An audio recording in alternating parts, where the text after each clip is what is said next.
शांति 5 तारीख की मुरली है। ज्ञान के सागर, आनंद के सागर शिव परमात्मा कहते हैं, मीठे बच्चे, भक्तों पर जब भी भीड़ पड़ी, विपदा आई, तब बाप आए हैं ज्ञान से गति सद्गति करने। बाबा कहते हैं, जब भी बच्चों पर विपदा आती है तो मैं आ जाता हूं।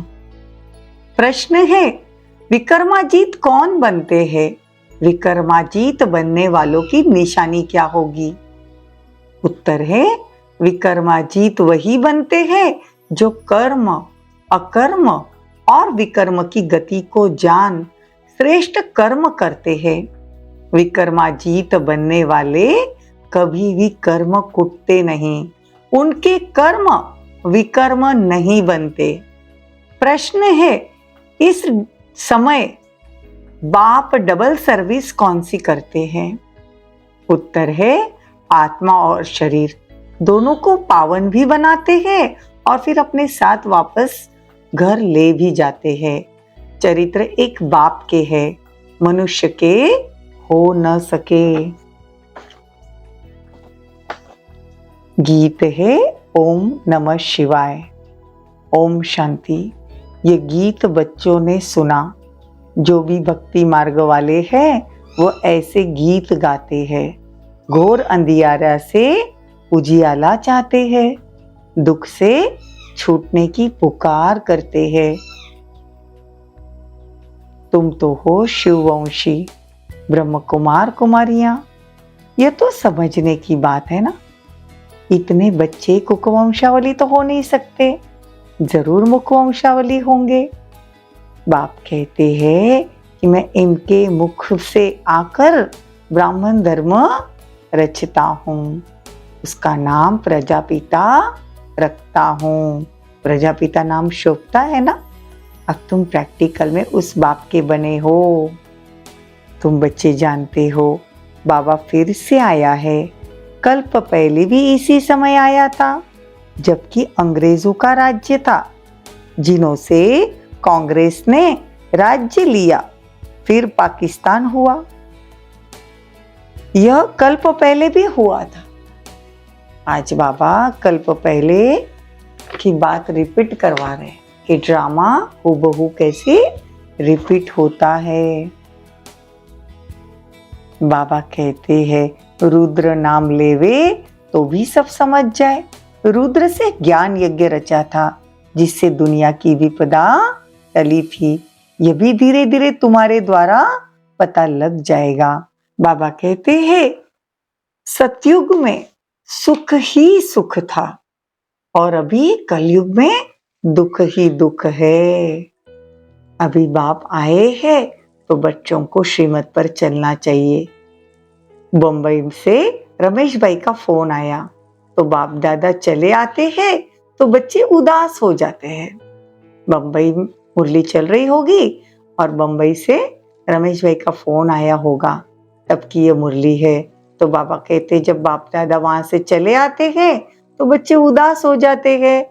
जैसे स्त्री का पति विलायत में जाता है तो याद में रो पड़ती है। वो है जिस्मानी संबंध। यहाँ बाबा के साथ रूहानी संबंध है। बाबा से बिछड़ते हैं तो प्रेम के आंसू आ जाते हैं। जो सर्विसेबल बच्चे हैं, बाबा को उनका कदर है।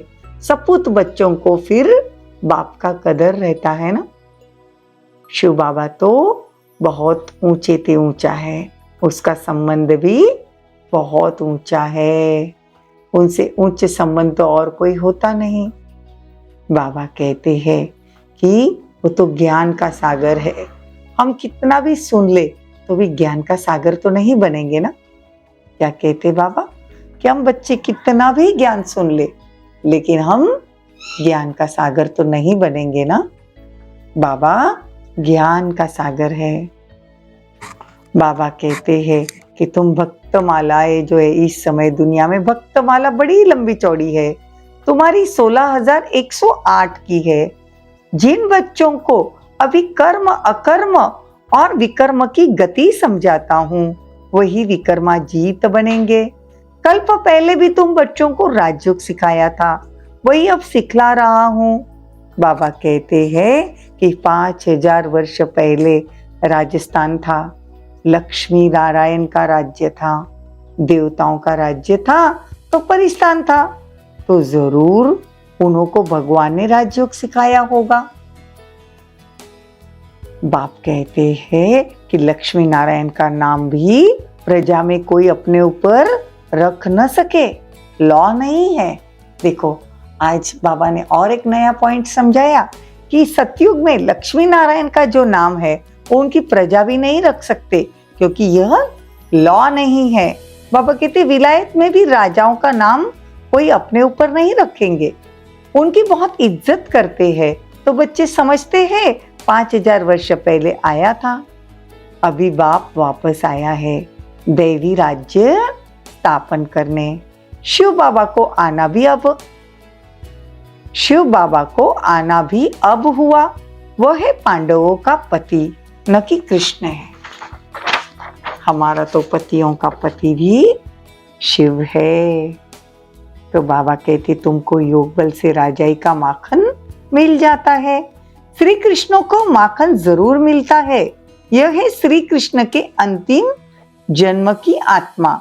इसको ब्रह्मा सरस्वती को भी बाप ने ऐसे कर्म सिखलाए होंगे जो भविष्य में लक्ष्मी नारायण बन जाते हैं।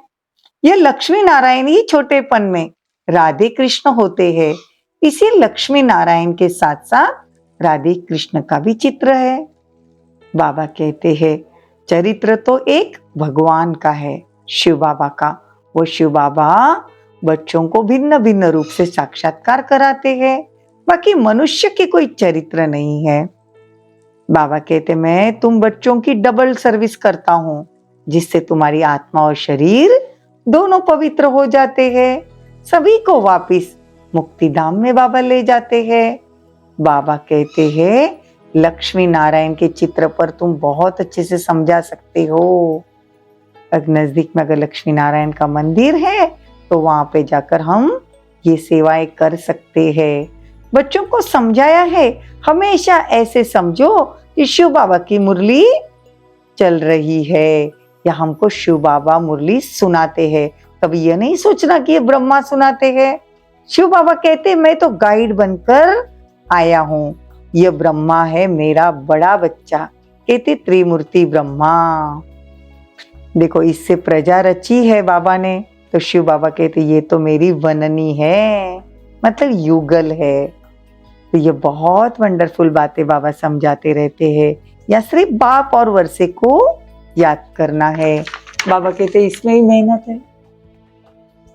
देखो बाबा आकर सतयुग की स्थापना करते हैं। जब सूर्यवंशी गवर्नमेंट थी तो चंद्रवंशी नहीं थी, फिर चंद्रवंशी होती है तो सूर्यवंशी नहीं है। ये पास्ट हो गया ना, तो ड्रामा पलट गया। यही बड़ी वंडरफुल बातें हैं। बच्चों को कितना खुशी का पारा चढ़ना चाहिए। बेहद के बाप से हम बेहद का वर्षा लेते हैं। यह बेहद की बादशाही देने वाला पतियों का पति है, तो उसको कितना याद करना चाहिए। कितनी भारी कमाई है। वहां तुम कोई से भी भीख नहीं मांगेंगे, वहां कोई गरीब होता ही नहीं। बेहद का बाप भारत की झोली भर देता है। लक्ष्मी नारायण के राज्य को गोल्डन एज कहा जाता है। बाप कहते मैं बच्चों को राजयोग सिखाता हूँ। तुम सो देवी देवता थे, फिर क्षत्रिय वैश्य शूद्र बने, अब फिर सो ब्राह्मण बनते हैं, फिर सो देवता बनेंगे। 84 का चक्र पूरा होता है। बाबा कहते एक ही राज्य था जहां बहुत थोड़े थे, उसको कहा जाता है स्वर्ग। वहां पवित्रता भी थी, सुख शांति भी थी। तो ये सब बातें सिवाय बाबा के तो कोई सिखला ना सके। तुम जानते हो शिव बाबा इनके बहुत जन्म के अंत में प्रवेश करते हैं।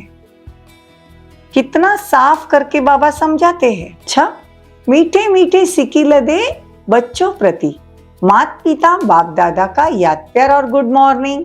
रूहानी बाप की रूहानी बच्चों को नमस्ते।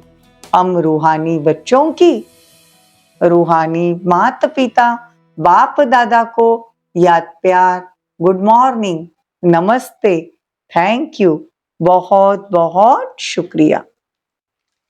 धारणा के लिए मुख्य सार।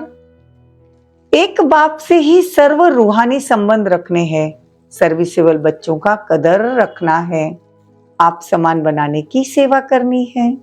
बेहद के बाप द्वारा हमें बेहद विश्व का राज्य भाग्य मिलता है। धरती आसमान सब पर हमारा अधिकार होगा। इस नशे और खुशी में रहना, बाप और वर्षे को याद करना है। वरदान, बालक और मालिकपन के बैलेंस से पुरुषार्थ और सेवा में सदा सफलता मूर्त भव। यह नशा रखो कि बेहद बाप और बेहद वर्षे का बालक सो मालिक हूं। लेकिन जब कोई राय देनी है तो प्लान सोचना है, कार्य करना है तो मालिक होकर करो। और जब मेजॉरिटी द्वारा निमित्त बनी हुई आत्माओं द्वारा कोई भी बात फाइनल हो जाती है तो उस समय बालक बन जाओ। किसी समय राय बहादुर बनना है, किसी समय राय मानने वाला। यह तरीका सीख लो तो पुरुषार्थ और सेवा दोनों में सफल रहेंगे। स्लोगन, निमित्त और निर्माण चित्त बनने के लिए मन और बुद्धि को प्रभु अर्पण कर दो। ओम शांति, ओम शांति।